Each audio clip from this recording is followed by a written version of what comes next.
Hi ಎಲ್ರಿಗೂ ನಮಸ್ಕಾರ.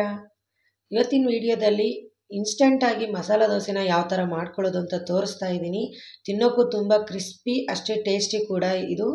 ಮಾಡ್ಕೊಳ್ಳೋದು ಕೂಡ ತುಂಬ ಈಸಿ. ಯಾವ ಥರ ಮಾಡ್ಕೊಂಡಿದ್ದೀನಿ ಅಂತ ತೋರಿಸ್ಕೊಡ್ತಾ ಇದ್ದೀನಿ. ಇಲ್ಲಿ ಒಂದು ಜಾರ್ಗೆ 1 ಕಪ್ಪಷ್ಟು ಅವಲಕ್ಕಿ ತೊಗೊಂಡಿದ್ದೀನಿ. ಅದೇ 1 ಕಪ್ಪಷ್ಟು ಸೂಜಿ ರವೆ ಹಾಕ್ಕೊಳ್ತಾ ಇದ್ದೀನಿ. ಹಾಗೆ 1 ಕಪ್ಪಷ್ಟು ಮೊಸರು, ಅದೇ 1 ಕಪ್ನ ಅರ್ಧದಷ್ಟು ನೀರು ಹಾಕ್ಕೊಳ್ತಾ ಇದ್ದೀನಿ.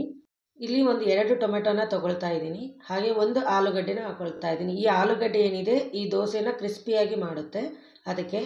ಹಾಗೆ ಇಲ್ಲಿ ಒಂದು 2 ಮೆಣಸಿನ್ಕಾಯಿನ ಹಾಕ್ಕೊಂಡು ಚೆನ್ನಾಗಿ ಫೈನಾಗಿ ಪೇಸ್ಟ್ ಮಾಡ್ಕೊಳ್ಬೇಕು. ನೋಡಿ ಇಲ್ಲಿ ನಾನು ತೋರಿಸ್ಕೊಡ್ತಾ ಇದ್ದೀನಿ ಅಲ್ವಾ, ಈ ಥರ ಚೆನ್ನಾಗಿ ಫೈನಾಗಿ ಪೇಸ್ಟ್ ಆಗಬೇಕು. ಅವಲಕ್ಕಿ ಇರುತ್ತೆ, ತರಿ ಆಗಿಬಿಡುತ್ತೆ ನೋಡಿ.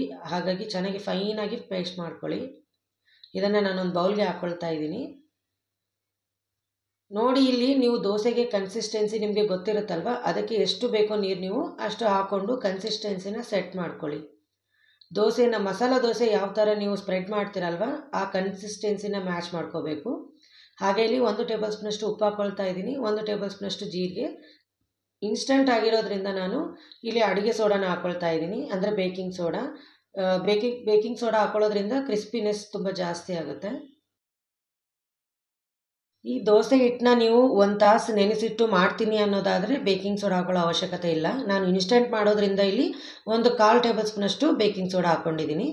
ಈಗ ದೋಸೆನ ತವ ಮೇಲೆ ಹಾಕ್ಕೊಂಡು ಸ್ಪ್ರೆಡ್ ಮಾಡ್ಕೊಳ್ತಾ ಇದ್ದೀನಿ.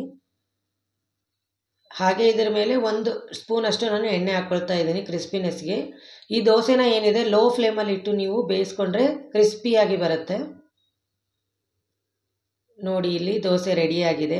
ಎಷ್ಟು ಈಸಿಯಾಗಿ ತವ ಬಿಟ್ಕೊಳ್ತಾ ಇದೆ ನೋಡಿ. ಕಲರ್ ಕೂಡ ತುಂಬ ಚೆನ್ನಾಗಿ ಬಂದಿದೆ. ನೋಡೋಕ್ಕೂ ನಿಮಗೆ ಗೊತ್ತಾಗ್ತಿದೆ ಅಲ್ವಾ ಮಸಾಲ ದೋಸೆ ಯಾವ ಥರ ಇದನ್ನು ಸೇಮ್ ಅದೇ ಕಲರ್ ಬಂದಿದೆ. ನೋಡೋಕ್ಕೂ ಕ್ರಿಸ್ಪಿಯಾಗಿದೆ, ತಿನ್ನೋಕ್ಕೂ ಅಷ್ಟೇ ಟೇಸ್ಟಿಯಾಗಿದೆ. ಯಾರೆಲ್ಲ ನನ್ನ ಚಾನಲ್ನ ನೋಡ್ತಿದ್ದೀರಾ ಪ್ಲೀಸ್ ಸಬ್ಸ್ಕ್ರೈಬ್ ಮಾಡಿ, ಹಾಗೆ ಒಂದು ಲೈಕ್ನ ಕೊಡಿ. ಸಪೋರ್ಟ್ ಮಾಡೋದು ಮರಿಬೇಡಿ. Thanks for watching.